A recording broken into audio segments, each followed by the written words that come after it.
పన్నీర్ సెల్వం ఇప్పుడు డీఎంకే పార్టీకి రాజీనామా ఇచ్చేసి ఇటువైపు టీవీకే పార్టీలోకి చేరాలని చూస్తున్నట్లుగా తెలుస్తోంది. ఆయన ఇప్పటికే డీఎంకే పార్టీ నేతలతో పెద్దగా టచ్లో లేడు. ఫిబ్రవరి నెలలో ఆయన డీఎంకే పార్టీలోకి వెళ్ళాడు. ఆయన వాస్తవంగా చెప్పాలంటే అన్నా డీఎంకేకి కీలకమైనటువంటి నేత. జయలలిత గారు ముఖ్యమంత్రిగా ఉన్నప్పుడు కీలకమైనటువంటి నేతే, సెకండ్ నేతగా కొనసాగాడు. ఆ తర్వాత ఆవిడ చనిపోయిన తర్వాత ముఖ్యమంత్రిగా కూడా ఆయన రాష్ట్రాన్ని పరిపాలించాడు. అలాంటి వ్యక్తి డీఎంకే పార్టీలోకి రకరకాల కారణాలతో వెళ్ళడం జరిగింది.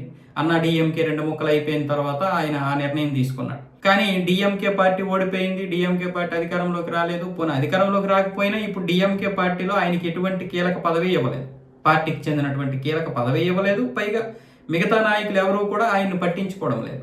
ఇప్పుడు మరొక వైపు ఆయన కొడుకు రవీంద్రనాథ్ ఠాగూర్ ఏమొచ్చేసి రాజకీయ జీవితం, కనీసం ఆయన జీవితాన్ని ఆయన బాగు చేద్దామని చెప్పి కొడుకు కోసం ఇప్పుడు అధికారంలో ఉన్నటువంటి టీవీకే పార్టీలోకి వెళ్ళడానికి చూస్తున్నాడు. అయితే ఆయన పార్టీలోకి వెళ్ళడానికి ముందు తన యొక్క ఎమ్మెల్యే పదవికి రాజీనామా చేసి ఆ ఉప ఎన్నికల్లో మళ్ళీ గెలిచి పార్టీలోకి వెళ్ళాలని చూస్తున్నాడు. సో ఈ విధంగా ఈ యొక్క నిర్ణయం అయితే తీసుకున్నట్లుగా తెలుస్తుంది. దీనికి సంబంధించి రేపు కానీ ఎల్లుండి కానీ పూర్తిగా అఫీషియల్ అనౌన్స్మెంట్ అయితే వస్తుంది. ఖచ్చితంగా తమిళనాడు రాజకీయాల్లోనైతే ఇవన్నీ ఇప్పుడు సర్వసాధారణంగానే ఉన్నాయి. ఎందుకంటే సరైనటువంటి మెజారిటీ ఎవరికీ రాలేదు.